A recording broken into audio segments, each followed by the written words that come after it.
ذلك فضل الله يؤتيه من يشاء والله ذو الفضل. بسم اللہ الرحمن الرحیم. السلام علیکم ورحمۃ اللہ وبرکاتہ. ناظرین، استقبال ہے آپ کا العربیۃ من القرآن الکریم میں، اور میں 12ویں سبق کے ساتھ آپ حضرات کی خدمت میں حاضر ہوں. اگر آپ نے پچھلے سبق نہیں سنے ہیں تو ضرور سن لیں. آج کے سبق میں ہم جوڑنے والے الفاظ یا کلمات سے بحث کریں گے. یوں تو بہت سارے ہیں جو ایک دوسرے لفظ کو آپس میں جوڑتے اور ملاتے ہیں، مگر ہم نے سب سے زیادہ استعمال میں آنے والے بنیادی 4-5 کلمات یا الفاظ کو لیا ہے. پہلا حرف ہے من. من اس کو جب ملا کر کے پڑھیں گے تو نون پر زبر پڑا جائے گا.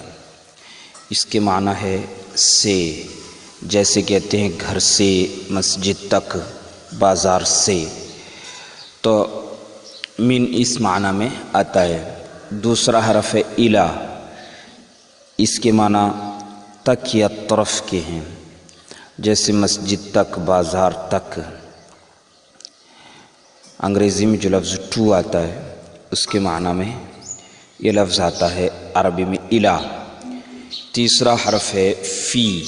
فی کا معنی میں، اندر، جیسے گھر میں یا گھر کے اندر، مسجد میں یا مسجد کے اندر. فی اس معنی میں لفظ یہ استعمال ہوتا ہے. دوسرا حرف ہے بی. با کے نیچے زیر. بی. بی کے معنی کبھی سے ہوتا ہے اور کبھی ساتھ ہوتا ہے. سے، ساتھ. اور پانچواں حرف ہے علا. علا معنی پر یا اوپر، جیسے گھر پر یا گھر کے اوپر. اسی طرح ٹیبل پر، ٹیبل کے اوپر. تو یہ 5 حروف ہو گئے جو ایک لفظ کو دوسرے لفظ کے ساتھ جوڑتے ہیں.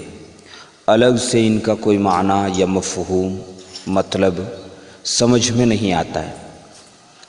سے یا تک یا ساتھ یا میں یا پر یا اوپر تنہا کچھ بھی فائدہ نہیں دیتے.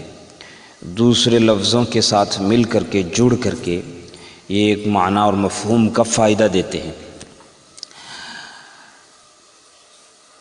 اب ایک خاص بات یاد رکھیے گا کہ یہ آگے جو الف لام والے حرف ہیں، ان کے شروع میں ان 5 حرفوں میں سے کوئی بھی حرف آ جائے تو ان الف لام والے لفظوں کے آخری حرف کے نیچے زیر آ جاتا ہے.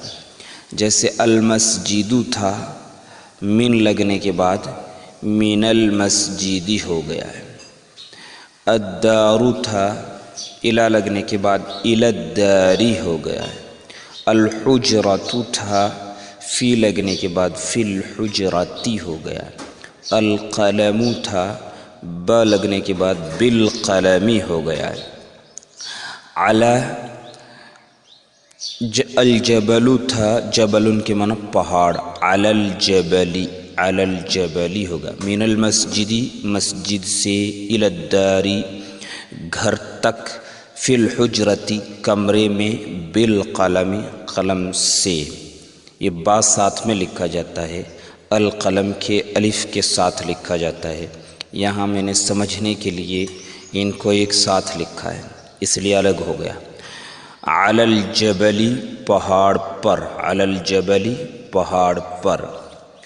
اب یہ جوڑیں گے کیسے؟ پیچھے ہم نے کچھ لفظ پڑھے تھے، ان لفظوں سے ہم پورا جملہ بناتے ہیں تو یہ ایک دوسرے کے ساتھ جڑ جائیں گے.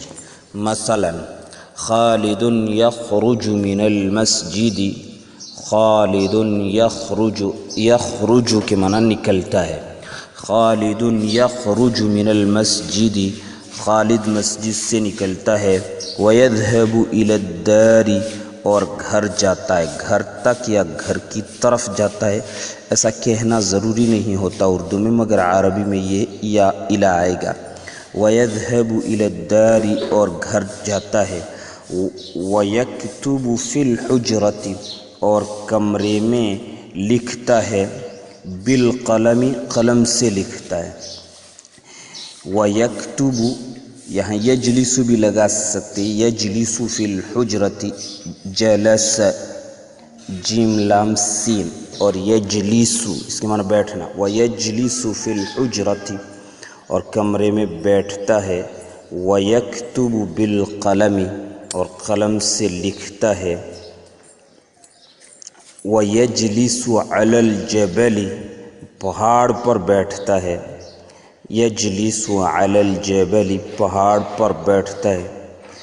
خالدن کو سب کے شروع میں بھی لگا سکتے ہیں، چاہے تو خالدن کی جگہ پر سب کے شروع میں الگ الگ نام بھی رکھ سکتے ہیں۔